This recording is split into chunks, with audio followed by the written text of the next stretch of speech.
বিশ্বব্যাপী সামরিক প্রযুক্তির দৌড়ে হাইপারসনিক ক্ষেপণাস্ত্র এখন অন্যতম আলোচিত বিধ্বংসী ব্যবস্থা। যুক্তরাষ্ট্র, রাশিয়া, চীন সহ শীর্ষ সামরিক শক্তিগুলো রয়েছে এই ক্ষেপণাস্ত্র উন্নয়নে প্রতিযোগিতায়। পিছিয়ে নেই ইরানও। দেশটি সম্প্রতি নিজস্ব প্রযুক্তিতে তৈরি ফাতাহ হাইপারসনিক ক্ষেপণাস্ত্র উন্মোচন করেছে। ফাতাহ তাদের সামরিক সক্ষমতাকে এক নতুন উচ্চতায় নিয়ে গেছে। হাইপারসনিক ক্ষেপণাস্ত্র এমন এক ধরনের উন্নত প্রযুক্তির অস্ত্র যা শব্দের গতির 5 গুণেরও বেশি বেগে চলতে সক্ষম, অর্থাৎ এদের গতি হয় ম্যাক 5-এর বেশি। ইরানের ফাতাহ ক্ষেপণাস্ত্রের গতি ম্যাক 13, যা ঘণ্টায় প্রায় 16,000 কিলোমিটার। এর ফলে ক্ষেপণাস্ত্রটি মাত্র কয়েক মিনিটের মধ্যে দূরবর্তী লক্ষ্যবস্তুতে পৌঁছাতে পারে। ইরানের তৈরি এই ক্ষেপণাস্ত্রের পাল্লা 1400 কিলোমিটার এবং গতি ম্যাক 13। এটি এর নিজস্ব আধুনিক নিয়ন্ত্রণ ব্যবস্থার কারণে শত্রুপক্ষের প্রতিরক্ষা ব্যবস্থা এড়িয়ে লক্ষ্যবস্তুতে আঘাত হানতে সক্ষম।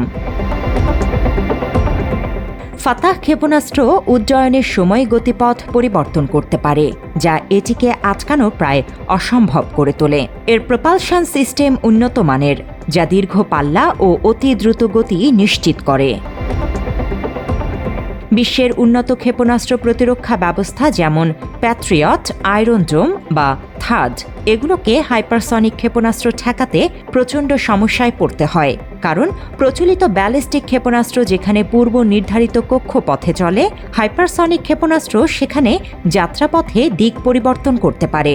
ফলে এর অবস্থান ও লক্ষ্য অনুমান করা কঠিন হয়ে পড়ে।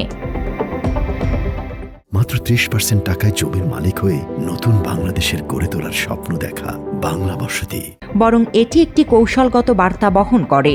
ইরান দীর্ঘদিন ধরে যুক্তরাষ্ট্র ও পশ্চিমা শক্তির নিষেধাজ্ঞার মুখে থেকেও দেশীয় গবেষণা ও প্রযুক্তির উন্নয়নের মাধ্যমে এই অবস্থানে পৌঁছেছে।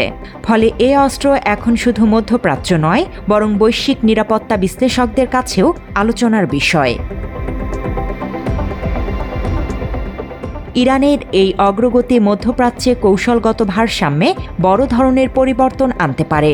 তারা মনে করেন ইরানের প্রধান শত্রু ইসরায়েল, যার কাছে আধুনিক আকাশ প্রতিরক্ষা ব্যবস্থা রয়েছে। ফাতাহ তাদের জন্য নতুন হুমকি হয়ে দাঁড়াতে পারে। আবার উপসাগরীয় অঞ্চলে মোতায়েন মার্কিন ঘাঁটিগুলো এখন ইরানি ক্ষেপণাস্ত্রের আওতায়। যাদের সঙ্গে ইরানের ভূ রাজনৈতিক টানাপোড়েন রয়েছে, অর্থাৎ সৌদি আরব ও উপসাগরীয় দেশগুলোর নিরাপত্তা হিসেবেও নতুন ঝুঁকি তৈরি হলো। ইরানের জন্য ফাতাহ ক্ষেপণাস্ত্র শুধু প্রতিরক্ষার হাতিয়ার নয়, বরং রাজনৈতিক চাপ মোকাবেলারও একটি কৌশল। এটি একদিকে দেশের জনগণের কাছে প্রযুক্তিগত সক্ষমতার প্রমাণ, অন্যদিকে আন্তর্জাতিক অঙ্গনে এক ধরনের শক্তির প্রদর্শন। সার্বিকভাবে দেখা যায়, ফাতাহ হাইপারসনিক ক্ষেপণাস্ত্র ইরানের সামরিক সক্ষমতার একটি যুগান্তকারী সংযোজন। এটি প্রতিপক্ষের প্রতিরক্ষা ব্যবস্থাকে চ্যালেঞ্জ করার মতো পর্যায়ে পৌঁছেছে। সাম্প্রতিক ইসরায়েল-ইরান 12 দিনের যুদ্ধেও এই ক্ষেপণাস্ত্রের কার্যকারিতা প্রমাণিত। ফলে এটা নিশ্চিত যে ইরান এই প্রযুক্তি অর্জনের মাধ্যমে মধ্যপ্রাচ্যের সামরিক সমীকরণে বড় ধরনের পরিবর্তন এনে দিয়েছে।